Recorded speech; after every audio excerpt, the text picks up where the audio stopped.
अक्टूबर 1990 की तारीख भारतीय इतिहास में बड़ी खास और दुखद है। इस दिन अयोध्या में कर्फ्यू लागू हुआ था। इससे एक दिन पहले उत्तर प्रदेश के तत्कालीन मुख्यमंत्री मुलायम सिंह यादव का एक बयान आता है। अपने बयान में वो कहते हैं कि अयोध्या में परिंदा भी पर नहीं मार सकता। इसके बावजूद भारी संख्या में लोग अयोध्या पहुंचते हैं। पुलिस ने एक खास रास्ते पर 1.5 किलोमीटर तक बैरिकेड्स लगा रखे थे। सुबह के 10 बजे तक हनुमानगढ़ी इलाके में भीड़ पहुंच जाती है। बैरिकेड्स को भी तोड़ दिया जाता है। भीड़ एक मस्जिद की ओर बढ़ने लगती है। तभी अयोध्या में तैनात पुलिस अधिकारियों को लखनऊ से एक आदेश आता है। आदेश था गोली दागने का। पुलिस ने गोलियां चलाई, कहीं गोली लगने से तो कहीं भगदड़ मचने से कई लोगों की मौत हुई। मामला यही नहीं रुका। 1 नवंबर को मृतकों का अंतिम संस्कार होता है। 2 नवंबर को लोगों की भीड़ फिर से हनुमानगढ़ी के पास मौजूद सकरी गली से होते हुए मस्जिद की तरफ बढ़ जाती है। सामने पुलिस थी। एक बार फिर आदेश लखनऊ से आया। आदेश था फायर करने का। 2 नवंबर 1990 को फिर पुलिस ने गोलीबारी की। फिर कई लोगों की मौत हुई। ये कहानी कोई आम कहानी नहीं, बल्कि इतिहास में दर्ज वो कहानी है जिसने सबसे ज्यादा समय तक विवादों का सामना किया है, जिसे हम बाबरी मस्जिद या राम जन्मभूमि विवाद के नाम से जानते हैं। बता दें कि इस कहानी की शुरुआत होती है 1528 ईस्वी से। इस समय बाबर ने दिल्ली पर कब्जा कर लिया था और देश में मुगल साम्राज्य की नींव पड़ गई थी। इतिहासकारों की माने तो बाबर के कमांडर यानी सेनापति मीर बाकी ने बाबर के आदेश के बाद अयोध्या में राम मंदिर को तुड़वा दिया। इसके बाद वहां एक मस्जिद बनाई। मस्जिद का नाम रखा बाबरी मस्जिद। 1528 में मस्जिद बनाई गई या नहीं, इसका प्रमाण कोई ऐतिहासिक प्रमाण नहीं है। आईने अकबरी हो या बाबरनामा, दोनों में ही इसका जिक्र नहीं मिलता है। तुलसीदास ने 1574 ईस्वी में रामचरितमानस का अवधी अनुवाद किया था। इस किताब में भी बाबरी मस्जिद का कोई उल्लेख नहीं है। कहानी आगे बढ़ती है और साल आता है 1838 ईस्वी का। इस साल पहली बार अयोध्या में सर्वे किया गया। सर्वे करने वाले अधिकारी ब्रिटिश था, जिसका नाम था मॉन्टगोमेरी मार्टिन। मार्टिन ने सर्वे के बाद बताया कि मस्जिद में जो पिलर मिले हैं वो हिंदू मंदिर से लिए गए हैं। बता दें कि 1838 से पहले के 300 वर्षों का कुछ खास इतिहास मौजूद नहीं है, लेकिन ब्रिटिश अधिकारी के सर्वे के बाद अयोध्या में पहली बार 1838 में ही बवाल होता है। हिंदू कहते हैं जिस स्थान पे बाबरी मस्जिद है वहां पहले भगवान राम का मंदिर हुआ करता था, जिसे बाबर ने तुड़वा दिया और उस पर मस्जिद का निर्माण करवाया। साल 1853 आता है और पहली बार अयोध्या में दंगा होता है।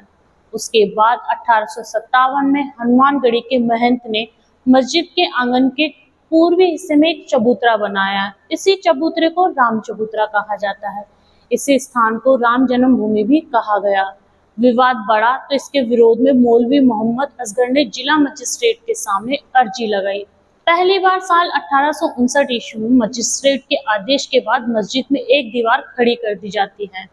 इस तरह भीतरी हिस्से में मुसलमानों की इबादत और बाहरी हिस्से में हिंदुओं की पूजा करने की अनुमति मिली। अब साल आता है 1885 ईस्वी का। निर्मोही अखाड़ा के महंत रघुवर दास ने राम चबूतरे को कानून हक लेने के लिए कोर्ट में अर्जी डाली। इस जगह उन्होंने मंदिर बनाने को लेकर कोर्ट से मांग की। इस याचिका में चबूतरे वाले स्थान को ही राम जन्मभूमि बताया गया था। ये अर्जी साल 1886 ईस्वी में खारिज कर दी जाती है। अब कहानी सीधा पहुंचती है साल 1934 ईस्वी में। अब सवाल ये उठता है कि 1886 से 1934 तक क्या हुआ। इस दौरान कई दस्तावेजों ने ये दावा किया है कि अयोध्या में कई मंदिरों को तोड़ा गया और उस पे मस्जिदों का निर्माण हुआ है। उनमें से एक राम मंदिर भी था। साल 1934 में अयोध्या में सांप्रदायिक दंगे हुए। लोगों ने बाबरी मस्जिद के कुछ हिस्सों को ढहा दिया। मस्जिद के टूटे हुए हिस्सों को अंग्रेजों ने ठीक करवाया। साल 1944 में वक्फ बोर्ड की तरफ से मस्जिद को सुन्नी प्रॉपर्टी घोषित कर दिया जाता है। सुन्नी प्रॉपर्टी इसलिए क्योंकि बाबर सुन्नी मुसलमान थे। साल 1947 में देश आजाद हुआ। बंटवारे का जख्म ताजा था।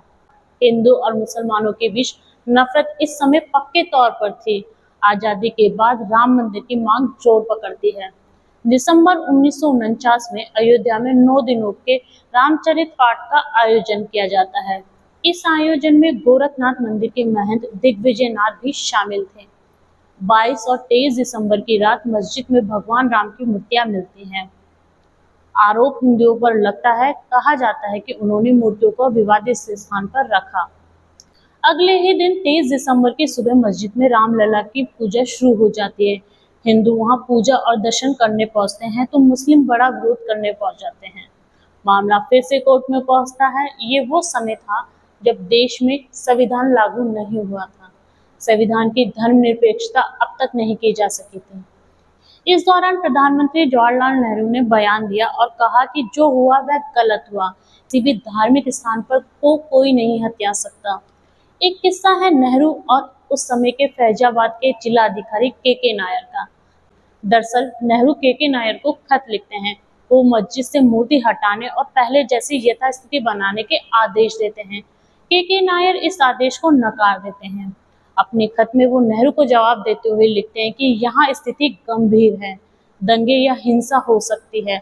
नायर के खत को पढ़ने के बाद नेहरू फिर एक खत लिखते हैं। ये चिट्ठी नायर के पास 27 दिसंबर 1949 को आती है। नेहरू लिखते हैं कि आदेश का पालन किया जाए और यथास्थिति बनाई जाए। इसके जवाब में नायर ने नेहरू को खत लिखकर सुझाव दिया, जिसमें उन्होंने कहा कि इस मामले को अदालत को दे दिया जाए।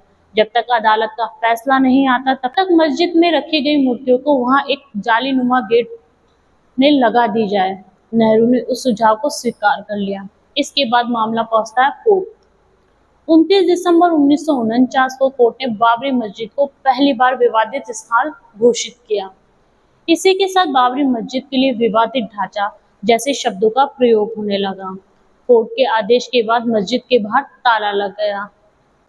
16 जनवरी 1950 को गोपाल सिंह विशारद सिविल केस फाइल करते हैं। वो कोर्ट से मांग करते हैं कि हिंदुओं की पूजा की अनुमति दी जाए और मूर्तियों को उस जगह से ना हटाया जाए, लेकिन कोर्ट ने इस अपील को खारिज कर दिया। साल 1959 में निर्मोही अखाड़ा एक बार फिर पिक्चर में आता है। अखाड़े ने इस बार केवल राम चबूतरे को ही नहीं बल्कि पूरे 2.77 एकड़ जमीन का हक कोर्ट से मांगा।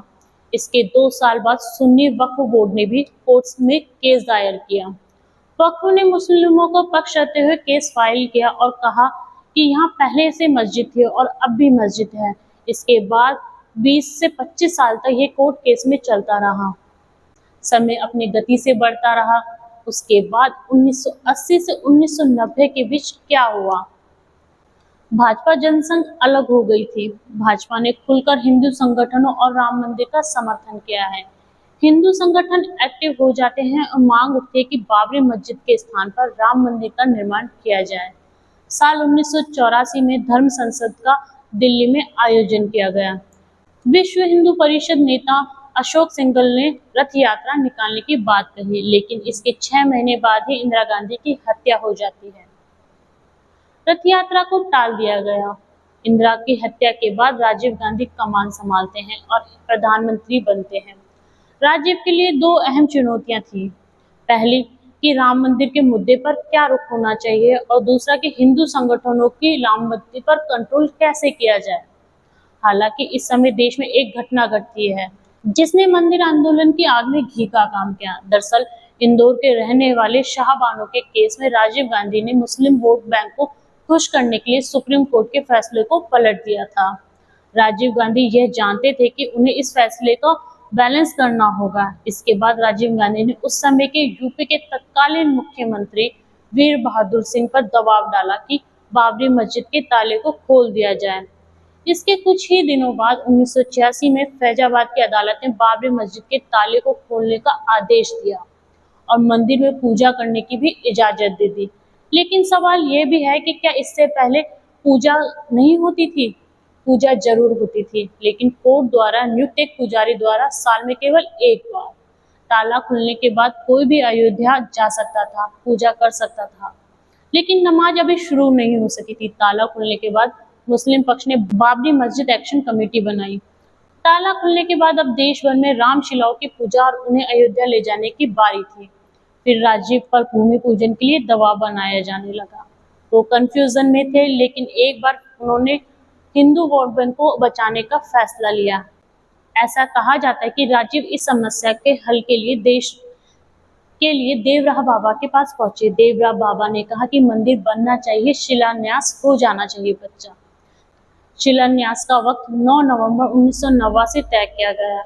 इससे पहले देश भर में रामशिलाओं की पूजा हुई। सांप्रदायिक तनाव को बढ़ावा मिला, कई जगहों पर दंगे हुए, सैकड़ों लोग मारे गए।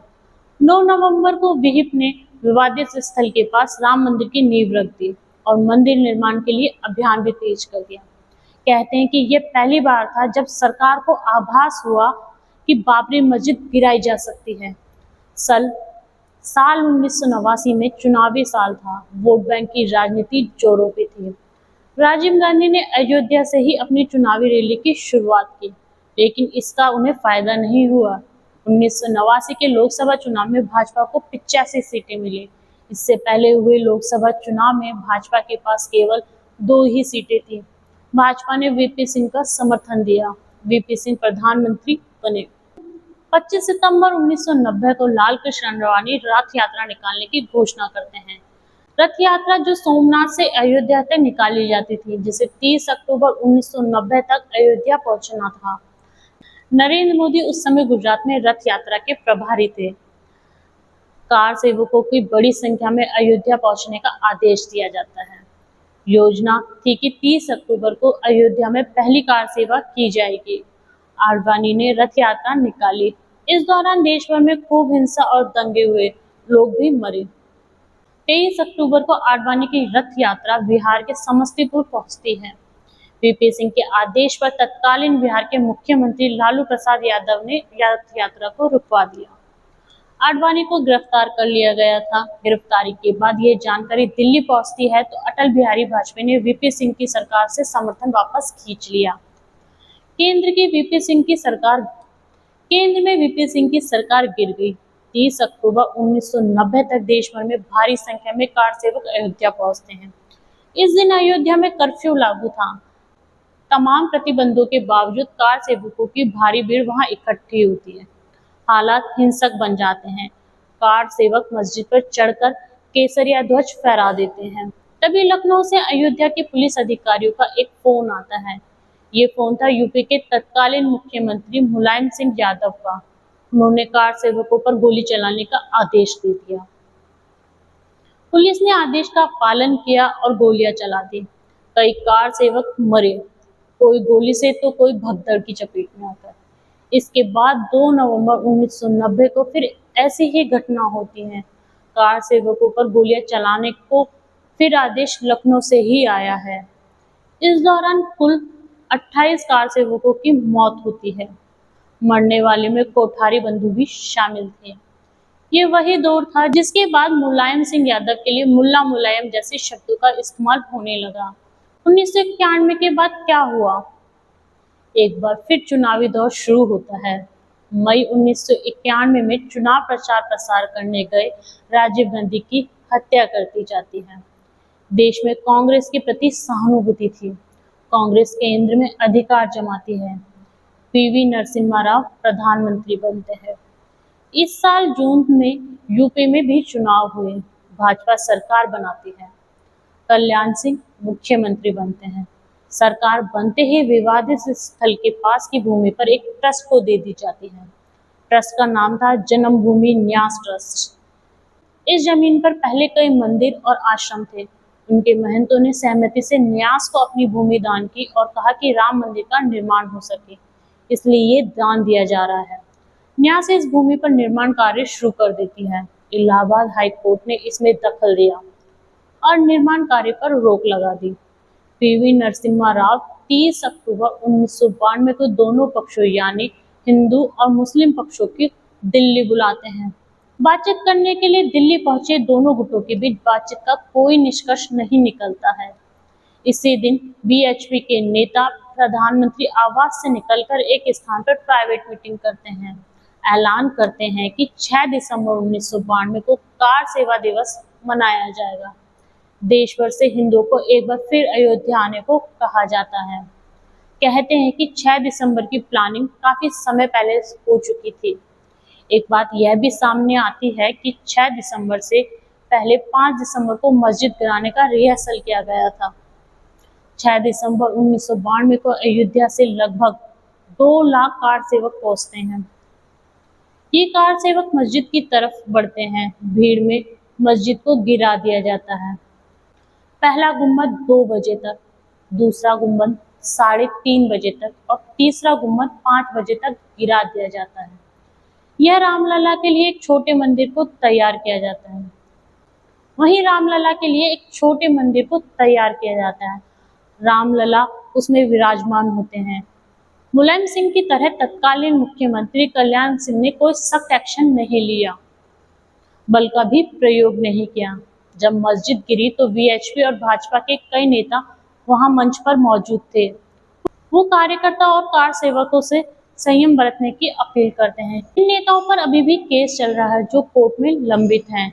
6 दिसंबर की शाम 6 बजे तक यूपी में राष्ट्रपति शासन लागू कर दिया जाता है। कल्याण सिंह का इस्तीफा पहले से तैयार था, वो इस्तीफा दे देते हैं। 7 दिसंबर को पीवी नरसिम्हा राव संसद में बयान देते हैं और कहते हैं कि मस्जिद को गिराना बर्बर कार्य था। बाबरी मस्जिद गिरने के बाद अगले कुछ समय तक मामला शांत रहता है। अगले कुछ सालों में केंद्र में भाजपा की सरकार आ जाती है। अटल बिहारी वाजपेयी प्रधानमंत्री बन जाते हैं। 2001 में बीएचपी केंद्र सरकार को कड़ा संदेश देती है, कहते कि मस्जिद गिर चुकी है और राम मंदिर बनाने की तैयारी शुरू करें। सरकार यदि नहीं करेगी तो बीएचपी खुद मंदिर बनाएगी। साल 2002 में यूपी चुनाव के लिए भाजपा ने घोषणा पत्र जारी किया। राम मंदिर निर्माण का मुद्दा इसमें नहीं था। बीएचपी ने फिर आह्वान किया और कार सेवक फिर अयोध्या में जुटे, लेकिन प्रशासन हस्तक्षेप करती है। इस दौरान कार सेवक जब लौट रहे थे तो गोधरा की एक ट्रेन में आग लगा दी जाती है, जिसमें बाद में कई कार सेवक व अन्य लोग जलकर मर जाते हैं। परिणाम स्वरूप गुजरात में भीषण दंगे होते हैं। देश में माहौल खराब हो चुका था। कोर्ट ने मामले की गंभीरता को समझा और अप्रैल 2003 में इलाहाबाद हाईकोर्ट की 3 जजों की बेंच विवादित स्थल के मालिकाना हक की कार्रवाई शुरू करती है। आर्कियोलॉजिकल सर्वे ऑफ इंडिया यानी एएसआई को वैज्ञानिक सबूत जुटाने का काम दिया जाता है। एएसआई विवादित स्थानों पर खुदाई करती है। खुदाई 6 महीने तक चलती है। अगस्त 2003 में एएसआई रिपोर्ट पेश करती है। रिपोर्ट में एएसआई ने बताया कि खुदाई में 10 से 12 सेंचुरी के बीच के हिंदू मंदिरों के अवशेष मिले हैं। पिलर, ईंट, शिलालेख और अन्य चीजें मिली हैं। पहली बार विवादित स्थल से जुड़े वैज्ञानिक सबूत मिलते हैं। मामला कोर्ट में चलता है। 30 दिसंबर 2010 में इलाहाबाद हाईकोर्ट ने अनोखा फैसला सुनाया। कोर्ट ने 2.77 एकड़ वाली विवाद भूमि को 3 बराबर हिस्सों में बांट दिया। इसमें 1/3 हिस्सा निर्मोही अखाड़े का, 1/3 हिस्सा राम जन्मभूमि न्यास का और बाकी का 1/3 हिस्सा सुन्नी वक्फ बोर्ड को दिया गया। इस फैसले से तीनों ही नाखुश थे। साल 2011 में पहली बार तीनों ने सुप्रीम कोर्ट का दरवाजा खटखटाया। जनवरी 2019 में अयोध्या केस की सुनवाई के लिए 5 जजों की संवैधानिक पीठ बनाई गई। इसकी अध्यक्षता कर रहे थे chief justice Ranjan Gogoi, justice DY Chandrachud, justice UU Lalit, justice Bobde और जस्टिस एनवी रमन्ना को शामिल किया गया। 5 जजों की बेंच ने इलाहाबाद हाईकोर्ट के फैसले पर रोक लगा दी। 9 नवंबर 2019 को ऐतिहासिक फैसला आया। इस फैसले ने राम मंदिर के 492 साल पुराने संघर्ष पर विराम लगा दिया।